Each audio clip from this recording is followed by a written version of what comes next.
আসসালামু আলাইকুম, welcome back to my channel লিপি কুকিং রেসিপিতে সবাইকে স্বাগতম জানিয়ে শুরু করছি আজকে রেসিপি। আজকে আমি আপনাদেরকে তৈরি করে দেখাবো আস্ত মুরগির চিকেন রোস্ট। এই রেসিপিটি তৈরি করা খুবই সহজ, খেতে ভীষণ মজার, অল্প সময়ের মধ্যে তৈরি করে নেওয়া যায়। তো চলুন দেখে নেই পুরো রেসিপিটি। এখানে আমি আস্ত মুরগি ভিতর থেকে নাড়ি ভুড়ি বের করে ভালো করে ধুয়ে পরিষ্কার করে পানিটা মুছে নিয়েছি। মুরগির গায়ে কোনো পানি যাতে না থাকে একটা টিস্যু দিয়ে। তো এখন আমি চিকেনটা ম্যারিনেট করে নেব। তো এখানে দিয়ে দিব আমি 1 চামচ লবণ, দিব ফুড কালার আপনারা চাইলে নাও দিতে পারেন। তো দিয়ে মুরগিটা মাখিয়ে নিব। মুরগিটা বুকের মাংসটা আমি এভাবে একটু কেটে নিয়েছি দুই পাশে। তো এভাবে কেটে নিলে মুরগির মাংসটার ভিতরে ভালো করে মশলাটা ঢুকবে। লবণ দিয়ে ফুড কালার দিয়ে ভালো করে মাখিয়ে নিয়েছি। এখন মুরগিটা ভেজে নিব। মুরগিটা ভাজার জন্য প্যানে আমি তেল গরম করে নিয়েছি। এখন মুরগিটা দিয়ে দিব। তো মুরগিটা এক পাশ ভালো করে ভাজা হলে আর এক পাশে উল্টে দিব। তো এইভাবে উল্টে পাল্টিয়ে মুরগিটা ভেজে নিব। এক পাশ ভাজা হয়ে গেলে আর এক পাশ উল্টে দিব। মুরগিটা এক পাশ ভাজা হয়ে গেছে, আর এক পাশ উল্টে দিয়েছি। আর এই মুরগিটা একটু ভালো করে ভেজে নিতে হবে। তো এভাবে আমি উল্টিয়ে পাল্টিয়ে মুরগিটা ভেজে নিব। চিকেনটা ভালো করে উল্টিয়ে পাল্টিয়ে ভেজে নিয়েছি। এখন তুলে নিব। চিকেনটা ভাজা হয়ে গেছে। এইভাবে লাল করে ব্রাউন কালার করে ভেজে নিতে হবে। এখন আমি নামিয়ে নিব। চিকেনটা ভেজে তুলে নিয়েছি।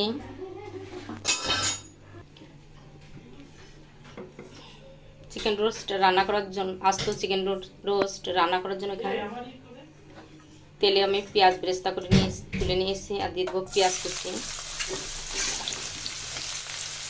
দিয়ে দেবো আস্ত কিছু গরম মশলা, এলাচ, দারচিনি, লং, তেজপাতা দিয়ে একটু ভেজে নিব। পেঁয়াজটা একটু ভেজে নিয়েছি, আর বেরেস্তাটা কালার করবো না। এখন দিয়ে দেবো পেঁয়াজ বাটা 2 টেবিল চামচ। কাঁচা পেঁয়াজটা ভালো করে ভেজে নিব, কাঁচা পেঁয়াজের যে কাঁচা গন্ধটা না থাকে। পেঁয়াজটা একটু ভেজে নিয়ে দিয়ে দিব আদা 1.5 চামচ,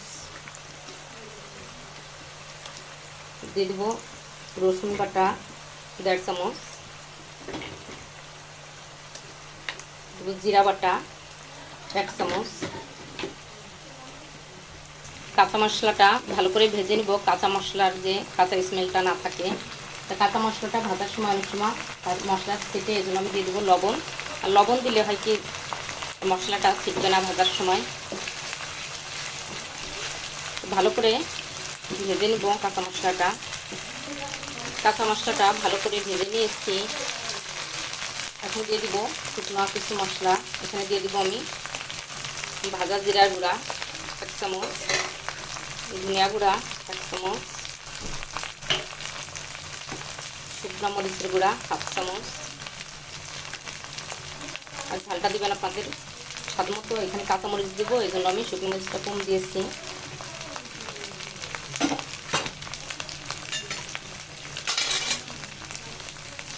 দিব টমেটো সস 1 টেবিল চামচ, 2 টেবিল চামচ।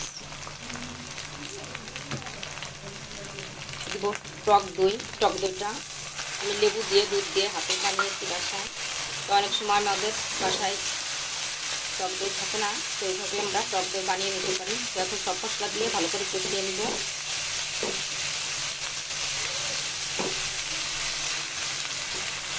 মশলাটা ভালো করে কষিয়ে নিয়েছি। এখন সামান্য পানি দেব কষানোর জন্য। দিয়ে দেবো বাদাম বাটা। এখানে আমি 2 টেবিল চামচ বাদাম নিয়েছি। তো সব কিছু দিয়ে ভালো করে কষিয়ে নিব।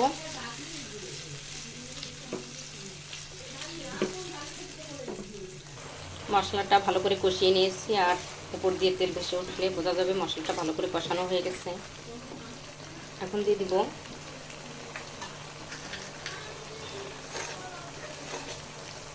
এখন দিব 1 চামচ চিনি, কয়েকটা কাঁচামরিচ, চিকেনটা দিয়ে দিব। চিকেনটা দিয়ে নাড়াচাড়া দিয়ে কষিয়ে নিব।